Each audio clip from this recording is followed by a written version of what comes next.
తెలంగాణలో కాంగ్రెస్ అధికారంలోకి వచ్చిన తర్వాత అరెస్ట్ల పర్వం నడుస్తోందని మండిపడ్డారు మాజీ మంత్రి గంగుల కమలాకర్.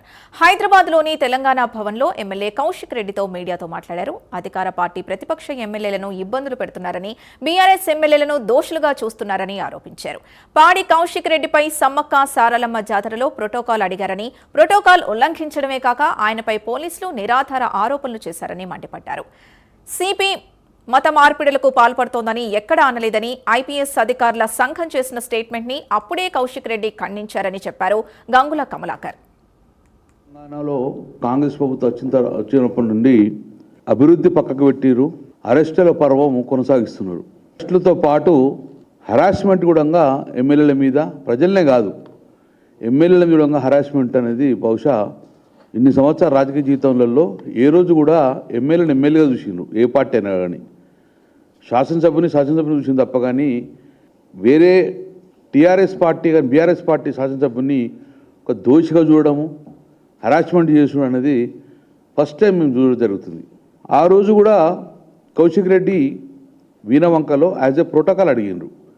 లోకల్ ఎమ్మెల్యేగా ఎంఆర్ఓ గారు క్లియర్గా this land is belongs to endowment కాబట్టి ఎండోన్మెంట్లో ఎమ్మెల్యే ప్రోటోకాల్ ఉంటారు కాబట్టి ప్రోటోకాల్ అడిగిండ్రు. సో ప్రోటోకాల్ అడిగి సమ్మక్క సారథి ప్రోటోకాల్ అడిగి గుడి దగ్గరకు పోతే చాలా భయంకరంగా పోలీస్ ప్రొటెక్షన్ పెట్టుకొని ఎమ్మెల్యేని కూడా చూడకుండా, ఎమ్మెల్యే ఫ్యామిలీని చూడకుండా రావడం జరిగింది. ఆ రోజు క్లియర్గా కొన్ని అలిగేషన్స్ కౌశిక్ రెడ్డి మీద వేసి కేసు కూడా పెట్టడం జరిగింది. ఏం అలిగేషన్ చేశారు?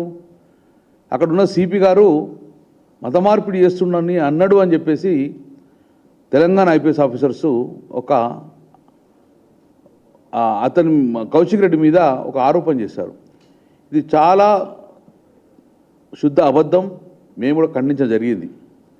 ఆ రోజు ఏ రోజు కూడా ఐపీఎస్ ఆఫీసర్ సిపి గారు మత మార్పిడి పాల్పడుతుందని చెప్పి మా కౌశిక్ రెడ్డి ఎక్కడ అనలేదు. దీనికి డెఫినెట్గా మేము అందరం దానికి సిద్ధంగా ఉంటాం. దాని మీద బేస్ చేసుకొని నోటీస్ ఇవ్వడం జరిగింది.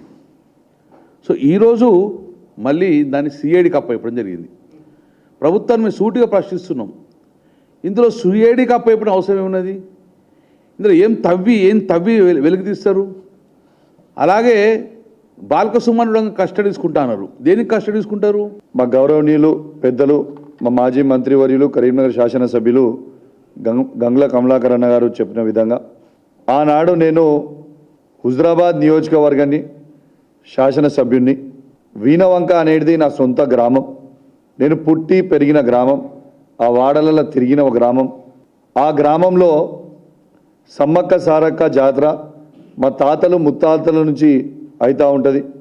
ఆ తాతలు ముత్తాతల నుంచి అవుతున్న సందర్భంగా ఆ ల్యాండ్ ఏదైతే ఉన్నదో సమ్మక్క జాతర ల్యాండ్ కూడా మాదే ల్యాండ్. ఆ ల్యాండ్ మేము డొనేట్ చేయడం జరిగింది.